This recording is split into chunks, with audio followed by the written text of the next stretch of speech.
हर हर महादेव। अगर आपके घर में इस समय कोई परेशानी चल रही है, अगर पैसा आता है लेकिन टिकता नहीं, अगर मेहनत करने के बाद भी मनचाहा परिणाम नहीं मिल रहा, अगर परिवार में छोटी छोटी बातों पर तनाव बढ़ रहा है, या फिर बाहर से सब ठीक दिखने के बावजूद आपका मन अंदर से बहुत परेशान है, तो 12 अगस्त की ये बात आपके लिए बहुत महत्वपूर्ण हो सकती है। क्योंकि 12 अगस्त 2026 बुधवार को श्रावण अमावस्या है और उत्तर भारत में इसी दिन हरियाली अमावस्या भी मनाई जाती है, दृक पंचांग 1। लेकिन भक्तों, आज हम आपको कोई ऐसा चमत्कारी दावा नहीं बताएंगे कि एक चीज करने से रातों रात किस्मत बदल जाएगी। आज हम एक ऐसी बात समझेंगे जिसे अगर आपने अपने जीवन में उतार लिया तो शायद आपकी सबसे बड़ी परेशानी को देखने का नजरिया ही बदल जाए। क्योंकि कई बार हमारी समस्या जितनी बड़ी नहीं होती, उससे कहीं ज़्यादा बड़ा हमारा डर होता है। हम किसी परेशानी के बारे में सुबह से रात तक सोचते रहते हैं, आगे क्या होगा, अगर ये ठीक नहीं हुआ तो, अगर पैसे की समस्या बढ़ गई तो, अगर परिवार में सब ठीक नहीं हुआ तो, अगर मेरी मेहनत बेकार चली गई तो। और धीरे धीरे वही चिंता हमारे मन की शांति छीन लेती है।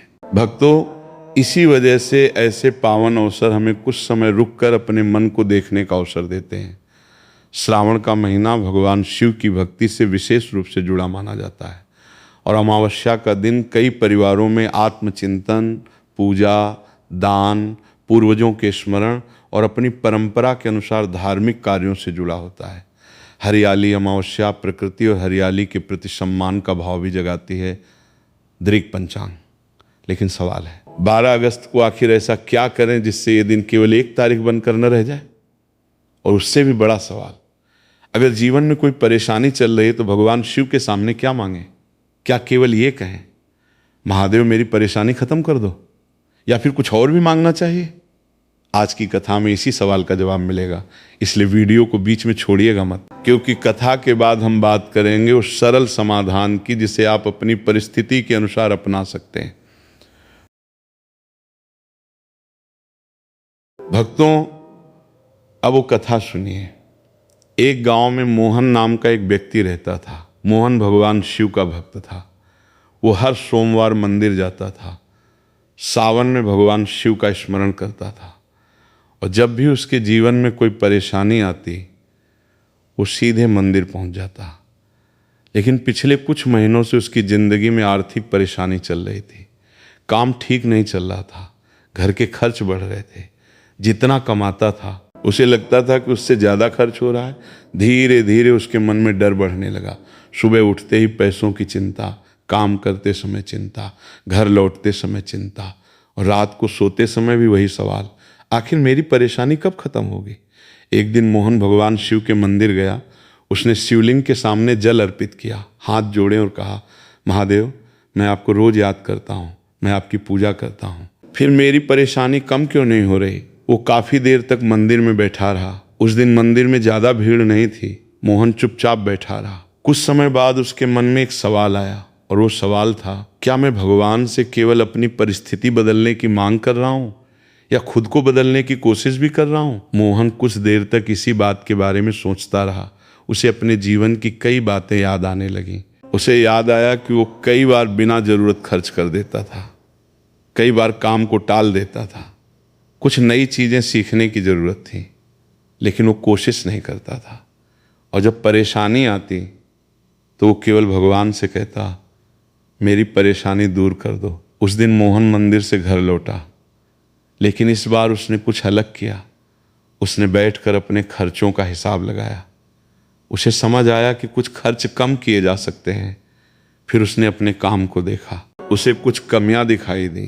उसने सोचा, अगर मैं अपनी इन कमियों को सुधार सकता हूं तो मुझे कोशिश करनी चाहिए। अगले दिन से उसने अपना समय व्यवस्थित करना शुरू किया। काम पर ध्यान देने लगा। जहां जरूरत थी वहां नई चीजें सीखने लगा, और हर सुबह भगवान शिव का नाम लेकर कहता, महादेव आज मुझे ईमानदारी से अपना कर्म करने की शक्ति देना। कुछ समय बाद उसकी परिस्थिति में धीरे धीरे सुधार आने लगा। लेकिन मोहन ने महसूस किया कि सबसे बड़ा बदलाव उसके पैसे में नहीं, उसके मन में हुआ था। पहले परेशानी आते ही वो डर जाता था, अब परेशानी आती तो वो पहले शांत होता, फिर सोचता, मैं इस परिस्थिति में क्या कर सकता हूँ। भक्तों, यही इस कथा की सबसे बड़ी सीख है। कई बार हम समस्या से कम उसकी चिंता से ज़्यादा परेशान होते हैं, और जब मन डर से भर जाता है तो सही फैसला लेना भी मुश्किल हो जाता है। इसलिए भगवान शिव के सामने केवल परेशानी खत्म करने की प्रार्थना मत कीजिए, ये भी कहिए, महादेव मुझे सही निर्णय लेने की बुद्धि दीजिए। अगर पढ़ाई की चिंता है तो भगवान को याद करने के बाद किताब भी खोलिए। अगर नौकरी की चिंता है तो तैयारी भी कीजिए। अगर आर्थिक परेशानी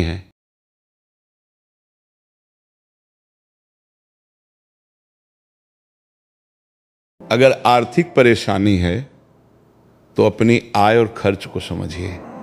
अगर परिवार में तनाव है तो सही समय देखकर शांत होकर बात कीजिए। अगर मन बहुत परेशान है तो कुछ समय शांत बैठिए, और अगर आपको अपनी गलती पता है तो उसे सुधारने की शुरुआत कीजिए। भक्तों, यही कथा का समाधान है। भगवान से शक्ति मांगिए, लेकिन अपने कर्म को मत छोड़िए। आज 12 अगस्त को आप भगवान शिव के सामने एक छोटा संकल्प ले सकते हैं। मैं अपनी एक ऐसी आदत सुधारने की कोशिश करूंगा जो मेरे जीवन को पीछे खींच रही है। बहुत बड़ा संकल्प नहीं, सिर्फ एक। अगर आप काम टालते हैं तो आज एक जरूरी काम पूरा कीजिए। अगर जल्दी गुस्सा आता है तो जवाब देने से पहले कुछ क्षण रुकिए। अगर हर समय भविष्य की चिंता करते हैं तो आज के जरूरी काम पर ध्यान दीजिए। अगर परिवार को समय नहीं देते तो कुछ समय उनके साथ बैठिए। और अगर मन अशांत रहता है तो रोज कुछ मिनट भगवान शिव का स्मरण कीजिए, क्योंकि भक्तों, समाधान हमेशा बड़ा नहीं होता। कभी कभी समाधान एक छोटे से सही कदम से शुरू होता है, और वही छोटा कदम आगे चलकर बड़ी दिशा बदल सकता है। इसलिए आज महादेव से ये मत कहिए मेरे लिए सब कुछ कर दीजिए, बल्कि कहिए मेरे हिस्से का सही कर्म करने की शक्ति दीजिए। यही मोहन की कहानी की असली सीख है। और अब सवाल है, 12 अगस्त को वास्तव में क्या करना चाहिए? पूजा कैसे करें? क्या संकल्प लें? प्रकृति और पूर्वजों के प्रति क्या भाव रखें? और किन बातों में बिना जानकारी के कोई दावा नहीं करना चाहिए? इसका पूरा समाधान अगले भाग में समझेंगे। तब तक एक बार बोलिए अ नमः शिवाय, हर हर महादेव। भक्तों, अब आते हैं उस हिस्से पर जिसका इंतजार शायद आप कर रहे थे। 12 अगस्त को क्या करें? सबसे पहले एक बात समझ लीजिए, हर परिवार और हर क्षेत्र की पूजा पद्धति अलग हो सकती है। इसलिए किसी एक विधि को पूरे भारत के लिए अनिवार्य मानने की जरूरत नहीं है। अपनी पारिवारिक परंपरा और स्थानीय पंचांग के अनुसार पूजा करना सबसे उचित है। 12 अगस्त 2026 को श्रावण अमावस्या है, और उत्तर भारत में इसे हरियाली अमावस्या के रूप में भी मनाया जाता है। दृक पंचांग 1। अब सरल तरीके से समझिए। सुबह उठिए, स्नान कीजिए, स्वच्छ वस्त्र पहनिए, पूजा स्थान को साफ कीजिए, फिर भगवान शिव को श्रद्धा से याद कीजिए। अगर आपके घर में शिवलिंग या भगवान शिव की तस्वीर है तो अपनी पारिवारिक परंपरा के अनुसार पूजा कीजिए।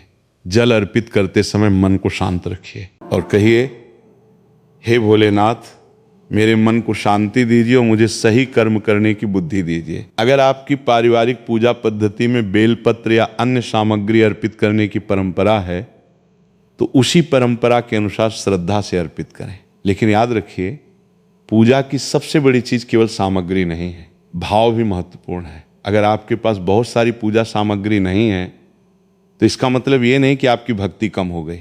श्रद्धा और शांत मन से भगवान को याद करना भी महत्वपूर्ण भाव है।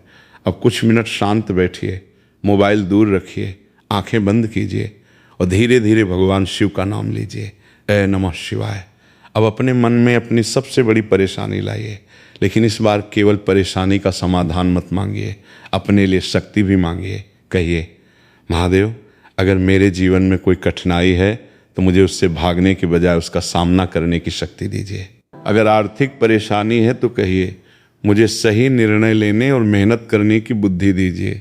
अगर पढ़ाई की चिंता है तो कहिए, मुझे एकाग्रता और नियमित मेहनत की शक्ति दीजिए। अगर काम की समस्या है तो कहिए, मुझे अपनी कमियां पहचानने और उन्हें सुधारने का साहस दीजिए। अगर परिवार में तनाव है तो कहिए, मेरी वाणी में संयम और व्यवहार में प्रेम दीजिए।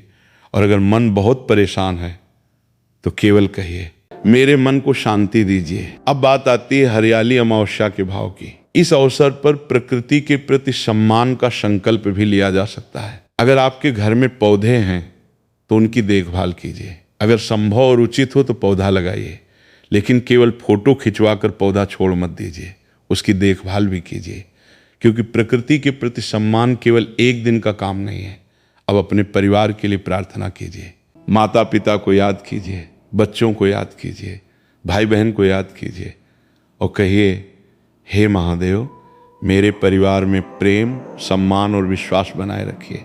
अगर किसी से मन मुटाव है तो भगवान के सामने उसका नाम लेकर कोई बदला या नुकसान मांगने के बजाय अपने मन के लिए प्रार्थना कीजिए। कहिए, मेरे मन का क्रोध कम कीजिए और सही समय पर सही शब्द बोलने की बुद्धि दीजिए। अब अमावस्या से जुड़े एक और भाव की बात। कई परिवार इस दिन अपने पूर्वजों का स्मरण अपनी परंपरा के अनुसार करते हैं। अगर आपके घर में पितरों के लिए कोई विशेष विधि या तर्पण की परंपरा है तो परिवार के बड़े या योग्य पुरोहित से विधि समझकर उसी के अनुसार करें। और अगर कोई विशेष विधि नहीं करते तो भी अपने पूर्वजों को श्रद्धा से याद कर सकते हैं। मन में कहिए, हे प्रभु, हमारे पूर्वजों से मिली अच्छी सीख और अच्छे संस्कार हमारे जीवन में बने रहें। अब बात करते हैं क्या नहीं करना चाहिए। सबसे पहली बात, किसी भी ऐसे दावे पर आंख बंद करके विश्वास मत कीजिए जिसमें कहा जाए कि एक छोटा सा उपाय करने से निश्चित रूप से पैसा आएगा या हर परेशानी खत्म हो जाएगी। भक्ति को डर का माध्यम मत बनाइए। किसी को ये मत कहिए कि अगर उसने कोई खास चीज नहीं की तो उसके साथ अनिवार्य रूप से कुछ बुरा होगा। धर्म का उद्देश्य भय बढ़ाना नहीं, मन में श्रद्धा और अच्छे कर्म की प्रेरणा पैदा करना है। दूसरी बात, पूजा करते समय दूसरों से तुलना मत कीजिए। किसी ने बड़ी पूजा की, किसी ने छोटी पूजा की, इससे आपकी श्रद्धा की कीमत तय नहीं होती। तीसरी बात, पूजा के बाद अपने कर्म को मत भूलिए। अगर पढ़ाई करनी है तो पढ़िए, काम करना है तो कीजिए, परिवार से बात करनी है तो कीजिए और अपनी गलती सुधारनी है तो आज से शुरुआत कीजिए। भक्तों, यही इस दिन का सबसे सुंदर समाधान है। भक्ति, धैर्य, सही कर्म। अब अगले और अंतिम भाग में हम इसी बात को आपकी जिंदगी से जोड़ेंगे और अंत में ऐसी प्रार्थना करेंगे जिसे आप वीडियो खत्म होने के बाद भी अपने मन में दोहरा सकते हैं। भक्तों, अब एक बार अपने जीवन के बारे में सोचिए। क्या ऐसी कोई बात है जिसके कारण आप पिछले कई दिनों से परेशान हैं? क्या कोई ऐसी चिंता है जो आपको रात में चैन से सोने नहीं देती? क्या कोई ऐसा सपना है जिसके पूरा होने का इंतजार आप बहुत समय से कर रहे हैं? क्या कोई रिश्ता है जिसे आप ठीक करना चाहते हैं? क्या कोई गलती है जिसका आपको आज भी पछतावा है? या फिर कोई ऐसा डर है जिसे आपने आज तक किसी से नहीं बताया? अगर हाँ, तो कुछ क्षण के लिए उस परेशानी को अपने मन में रखिए, लेकिन उससे डरिए मत। उसे भगवान शिव के सामने रखिए और कहिए, महादेव, ये मेरी परेशानी है, मैं इसे आपसे छिपा नहीं रहा, लेकिन मैं इससे हारना भी नहीं चाहता। मुझे सही रास्ता दिखाइए और उस रास्ते पर चलने की शक्ति दीजिए। भक्तों, कभी कभी हम भगवान से केवल परिस्थिति बदलने की प्रार्थना करते हैं, लेकिन शायद उससे भी बड़ी प्रार्थना यह है, महादेव, मुझे परिस्थिति से सीखने की बुद्धि दीजिए।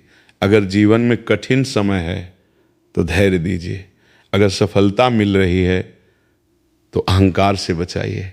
अगर असफलता मिली है तो उससे सीखने की शक्ति दीजिए। अगर पैसा कम है तो सही निर्णय लेने की बुद्धि। अगर पैसा ज़्यादा है तो उसका गलत उपयोग करने से बचाइए। अगर परिवार में प्रेम है तो उसे बनाए रखने की समझ दीजिए। अगर परिवार में तनाव है तो उसे ठीक करने की कोशिश करने का धैर्य दीजिए। और अगर मन अशांत है तो भीतर शांति दीजिए। यही सच्चा समाधान है।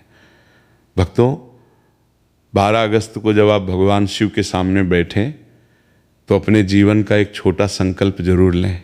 एक ही संकल्प, आज से मैं अपनी एक कमी सुधारने की कोशिश करूंगा। अगर मैं गुस्सा जल्दी करता हूं तो कुछ क्षण रुकूंगा। अगर मैं काम टालता हूं तो जरूरी काम पहले करूंगा। अगर मैं पढ़ाई से भागता हूं तो थोड़ा थोड़ा करके नियमित पढ़ूंगा।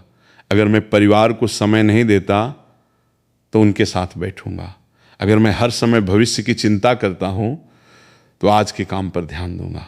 अगर मेरा मन भगवान को याद करना चाहता है तो रोज कुछ मिनट शांत होकर भगवान शिव का स्मरण करूंगा। भक्तों, छोटे कदमों को छोटा मत समझिए। एक दिन की अच्छी आदत कई दिनों की अच्छी आदत बन सकती है। कई दिनों की अच्छी आदत आपके जीवन का हिस्सा बन सकती है। अब आंखें बंद कीजिए, हाथ जोड़िए और मेरे साथ मन में प्रार्थना कीजिए। हे महादेव, मेरे मन से अनावश्यक भय दूर कीजिए। मुझे कठिन समय में धैर्य दीजिए। मुझे सही और गलत में अंतर समझने की बुद्धि दीजिए। मुझे अपनी गलतियों को स्वीकार करने का साहस दीजिए। मेरे कर्मों में ईमानदारी रखिए। मेरी वाणी में मधुरता रखिए। मेरे व्यवहार में विनम्रता रखिए। मेरे परिवार में प्रेम बनाए रखिए। मेरे माता पिता पर अपनी कृपा बनाए रखिए। मेरे बच्चों और परिवार के सभी सदस्यों को सद्बुद्धि दीजिए। हमारे पूर्वजों से मिले अच्छे संस्कार हमारे जीवन में बने रहें। हमें प्रकृति का सम्मान करने की समझ दीजिए। और जब जीवन में कठिन रास्ता आए तो मुझे घबराने के बजाय सही कदम उठाने की शक्ति दीजिए। अब 3 बार पूरे भाव से बोलिए, या नमः शिवाय, या नमः शिवाय, या नमः शिवाय। अब अपने मन में कहिए, जो मेरे नियंत्रण में है उसे सुधारने की शक्ति मुझे मिले। जो मेरे नियंत्रण में नहीं है उसे धैर्य से स्वीकार करने की बुद्धि मुझे मिले। और अंत में मेरे मन में भक्ति रहे, मेरे कर्मों में ईमानदारी रहे और मेरी वाणी में प्रेम रहे। भक्तों, अगर आज आपके जीवन में परेशानी है तो याद रखिए, परेशानी आपकी पूरी जिंदगी नहीं है। ये आपकी जिंदगी का केवल एक हिस्सा है। समय बदलता है, परिस्थितियां बदलती हैं, लोग बदलते हैं और सबसे बड़ी बात, हम खुद भी बदल सकते हैं। इसलिए आज भगवान शिव के सामने केवल ये मत कहिए मेरी जिंदगी बदल दो, कहिए महादेव मुझे अपनी जिंदगी को सही दिशा में बदलने की शक्ति दीजिए। यही प्रार्थना, यही संकल्प और यही आज की कथा की सबसे बड़ी सीख है। अगर आज की ये बात आपके मन तक पहुंची हो तो कमेंट में श्रद्धा से लिखिए, हर हर महादेव। और अगर आपके परिवार में कोई ऐसा व्यक्ति है जो इस समय किसी चिंता या परेशानी से गुजर रहा है तो ये वीडियो उसके साथ शेयर कर सकते हैं। ऐसी ही सरल भक्ति कथा और जीवन से जुड़ी आध्यात्मिक सीख के लिए भक्ति प्रेरणा को सब्सक्राइब जरूर करें। भगवान शिव आपके मन को शांति दें, आपके परिवार में प्रेम बनाए रखें, आपको सही कर्म करने की बुद्धि दें और कठिन समय में धैर्य दें। हर हर महादेव। हाँ, नमः शिवाय।